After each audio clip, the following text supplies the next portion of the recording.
Bismillahirrahmanirrahim. Assalamualaikum warahmatullahi wabarakatuh. Ada teori kebencian, ini nanti ngomong variabel-variabelnya benci. Namanya duplex theory of hatred. Yang punya teori Steinberg dari buku Psychology of Hate. Jadi silahkan dicari bukunya, dibaca. Ya nanti beberapa saya sebut di awal itu. Misalnya kebencian itu secara psikologis berhubungan dengan cinta, bukan lawan dari cinta. Karena lawannya cinta itu bukan benci tapi abai, cuek. Ya, cinta itu bukan lawannya benci. Orang benci sama orang cinta itu sama-sama perhatian. Sama-sama mikir. Meskipun dalam bentuk yang berkebalikan. Apa yang berkebalikan? Itu loh 3 hal itu. Yang pertama intimasi, yang kedua passion, yang ketiga komitmen. Orang yang benci itu berarti intimasinya lenyap, passionnya lenyap, komitmennya lenyap. Kebalikannya kalau orang yang cinta itu dia intim, passion, dan komitmen. Hilang salah satu yang ada kebencian. Kalau intimasinya hilang, nggak dekat lagi, yang lahir enggan, males ketemu. Kalau ketemu mesti gegeran, sudah muak, sudah sebel, itu intimasinya hilang. Itu tanda-tanda benci pasti. Atau passionnya hilang. Kalau passionnya hilang itu alternatifnya 2. Takut atau marah. Sudah nggak ada rasa lagi sudah. Itu passionnya hilang berarti. Sudah nggak mau lagi. Dekat aja ndak. Passionnya hilang. Dan yang ketiga, komitmennya hilang. Ketika komitmen hilang itu berarti apa ya tadi? Ada devaluasi. Dan reduksi. Reduksi itu biasanya orang tidak dilihat lagi secara utuh, hanya dilihat faktor salah dan jeleknya saja. Jadi cirinya benci dan cinta itu mirip. Makanya duplex theory of hatred.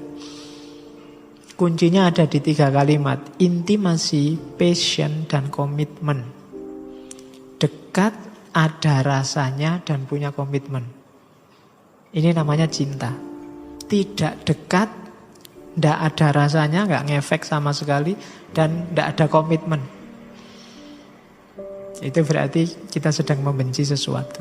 Tidak ada komitmen itu, tidak ingin sesuatu, tidak menargetkan apa-apa pada objek yang sedang dibahas. Itu berarti tidak ada hubungannya sama kita, itu alamat benci. Oke, itu duplex theory of hatred. Jadi ternyata benci dan cinta itu kayak sisi dari mata koin yang sama. Jadi jangan salah. Makanya dari cinta untuk jadi benci itu dekat. Dari benci untuk jadi cinta itu juga dekat. Tinggal nambahi kata tidak. Ya kan? Tidak intim, tidak ada rasa, dan tidak punya komitmen apa-apa. Oke, terus ada lagi pengembangan dari benci. Kalau ini sudah masuk ke ranah hukum biasanya. Karena tadi ada dari tidak suka jadi benci. Terus kebencian itu ketika diekspresikan dan ekspresinya dalam wilayah yang melanggar hukum, itulah namanya hate crime. Tindakan kejahatan terhadap orang, properti, organisasi yang dasarnya benci. Biasanya didasarkan pada identifikasi asal-usulnya. Dasarnya prasangka. Kayak tadi loh. Oh kalau kelompok ini itu mesti sesat, kita basmi saja. Pembasmian itu namanya hate crime. Oh kalau kelompok itu sukanya bid'ah, itu harus kita musnahkan, itu namanya hate crime. Kita pukuli saja, itu hate crime. Kejahatan yang didasarkan pada kebencian, asal-usul, itu hate crime. Ada beberapa teori tentang hate crime. Yang pertama, strain teori. Ini gampang. Kalau strain teori itu, kenapa orang benci pada kelompok yang lain? Itu karena orang merasa terancam stabilitas sosial, ekonomi, politiknya. Strain itu artinya ketegangan. Teori ketegangan. Jadi sebenarnya kata teori ini, orang itu ndak membenci orangnya, ndak membenci kelompoknya, ndak membenci grupnya. Cuma dia khawatir dan takut kemapanan ekonomi, kemapanan sosial, kemapanan politiknya terganggu. Contohnya, saya kasih contoh yang orang Afrika yang di Amerika, Afro-Amerika. Itu kan dulu mereka pendatang. Awalnya budak.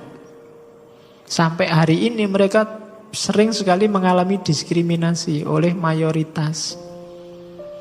Sebenarnya orang Amerika plural gitu loh, kok masih bisa diskriminasi. Karena memang bukan bedanya yang bikin mereka benci, tapi ketakutan bahwa jangan-jangan orang-orang ini nanti merebut sumber daya, merebut kemapanan, stabilitas ekonomi yang sekarang saya rasakan. Kita sudah enak-enak ya sekarang. Nanti kalau mereka datang, jangan-jangan pos-pos penting ditempati oleh mereka. Itu takut. Kita sekarang yang mayoritas ya, kalau kita biarkan yang minoritas berkembang, jangan-jangan posisi kita terancam nanti. Kayak zaman Nabi dulu loh. Nabi itu dulu awalnya kan minoritas di kalangan masyarakat Arab. Para kafir Quraisy itu sebenarnya tahu yang dibawa Muhammad itu kemungkinan benar memang. Cuma kalau tak terima minoritas Muhammad dan para sahabatnya, jangan-jangan kemapanan ekonomi kita, kemapanan politik sosial kita terusi oleh kehadiran Muhammad. Kita nanti nggak jadi pionir lagi, nggak jadi orang besar lagi, nggak jadi tokoh lagi. Itu namanya strain teori, teori ketegangan. Takut kalau yang minoritas ini mengganggu stabilitas yang mayoritas. Ya contohnya banyak, kalian bisa ngambil contoh macam-macam. Namanya strain teori. Jadi kekhawatiran minoritas, kekhawatiran mayoritas kalau yang minoritas mengganggu stabilitas, kemapanan mereka. Itu namanya strain teori. Contohnya banyak hari ini, tinggal kamu ganti variabel-variabelnya. Oke, terus teori kedua. Yang kedua namanya teori doing difference.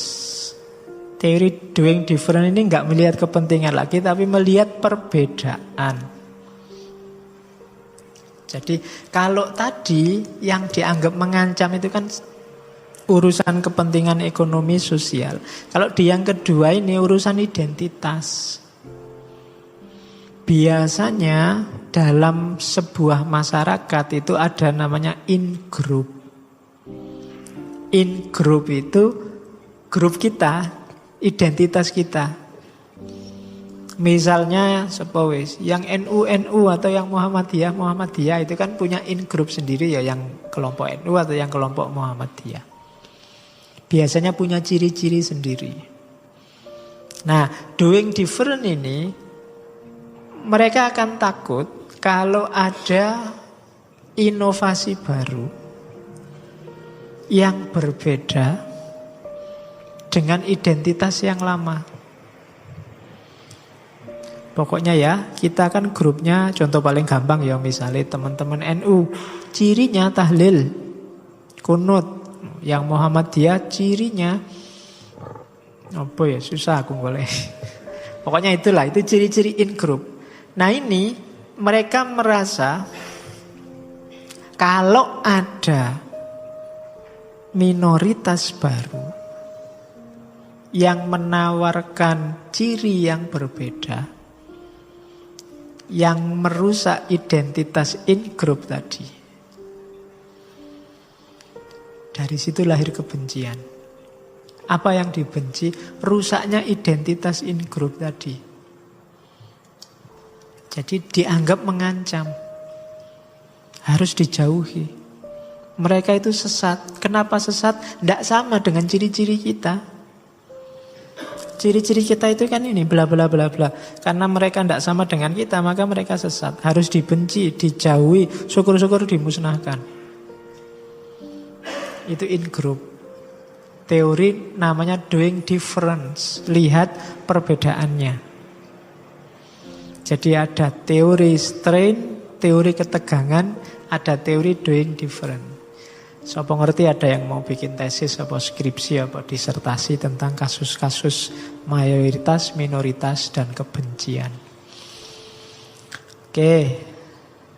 Terus. Ini namanya piramida kebencian. Ayo kita cermati ya, yang kita benci apa, jangan dibiarkan hidup. Kalau dibiarkan hidup akan semakin ke puncak. Piramida kebencian itu biasanya yang pertama diawali prejudice attitude.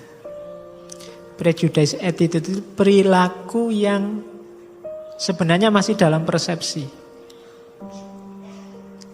Prejudice itu kan anggapan, prasangka, perilaku yang penuh prasangka. Misalnya accepting stereotype, menerima stereotype, menerima apa? Stereotype itu gini loh. Kalau orang Jawa Timur mesti ndeso-ndeso. Kalau orang Madura itu mesti kayak gini, itu stereotype. Kalau orang Sunda itu biasanya begini, itu stereotype. Itu ciri-ciri prejudice attitude. Orang yang percaya dengan stereotype itu biasanya level paling awal dari nanti melahirkan kebencian. Adalah makanya jangan nikah sama orang Sunda, makanya jangan kawin sama orang Madura. Itu stereotype. Ini bibit-bibit kebencian. Terus ada lagi not challenging, belittling joke. Kadang-kadang cuma guyon, tapi guyonnya merendahkan. Rasis. Not challenging itu tidak bantah. Senang kalau ada guyon-guyon kayak gitu yang melecehkan etnis tertentu, ras tertentu. Itu kita suka. Ini prejudice attitude. Ada bibit-bibit kebencian di situ. Kalau dibiarkan dia akan tumbuh jadi kebencian beneran. Kan banyak itu kan kita sering menertawakan ras lain, grup lain, kelompok lain, bikin joke-joke, not challenging, belittling joke. Kalau kita merasa enjoy dengan itu, bisa menikmati yang semacam itu, hati-hati, ini bibit-bibit kebencian. Ya kamu yang sedang bikin joke bisa ketawa-ketawa, tapi yang dikenai joke itu mungkin bisa tersinggung loh, bisa sakit hati loh. Nah itu belittling joke. Atau scapegoat. Scapegoat itu mencela atau melecehkan orang karena identitasnya, identitas kelompoknya. Saya tidak suka anak itu karena apa? Dia dari Madura. Saya tidak suka anak itu, dia sekolahnya di Yaman, kelihatannya ada bibit-bibit. Itu namanya scapegoat. Itu bibit kebencian juga. Hati-hati dengan stereotip, joke-joke yang merendahkan, yang rasis atau scapegoat. Kalau ini tidak kamu hati-hati, dia akan tumbuh jadi act of prejudice. Benar akan lahir prasangka kebencian. Name calling biasanya. Name calling itu cara manggil kita sudah merendahkan. Your name calling itu Misalnya kalau orang yang tadi Afrika di Amerika kita panggil negro. Wah, kayak negro itu name calling. Mereka nggak suka dipanggil itu. Jadi hati-hati dengan name calling. Panggilan jelek, sebutan jelek kalau bahasa Arabnya lakob. Wala tanabazu bil alqab itu name calling. Dasar Madura, dasar bule, itu name calling, menunjukkan ada kebencian. Atau ridicule. Ridicule itu melecehkan. Atau social avoidance. Kita menghindar. Alah, ndak kumpul teman-teman yang kayak gitu, ndak kumpul anak dari grup sana, ndak kumpul orang-orang yang dari kelompok situ. Itu namanya social avoidance, menunjukkan ada kebencian. Atau telling, belittling jokes. Kalau tadi kita dengerin dan suka jok-jok yang melecehkan, sekarang kita sendiri yang bikin jok-jok itu. Kita sendiri yang dagelnya sangat rasis. Itu act of prejudice. Hati-hati. Dan social exclusion. Ada tadi kalau social avoidance itu kita yang menghindar. Kalau social exclusion itu kita yang ngusir mereka. Saya mau Pak ngaji ini, tapi kalau kemasukan orang-orang kulit hitam itu saya mending tidak ngaji. Itu social avoidance. Tapi kalau ada anak-anak hitam-hitam itu ngaji, saya usir Pak. Itu social exclusion. Itu menunjukkan level kedua dari kebencian. Kalau sudah masuk level kedua dan kita biarkan, pada akhirnya akan masuk ke level ketiga, discrimination. Lahir diskriminasi. Kalau diskriminasi kita biarkan, pada akhirnya lahir violence, kekerasan.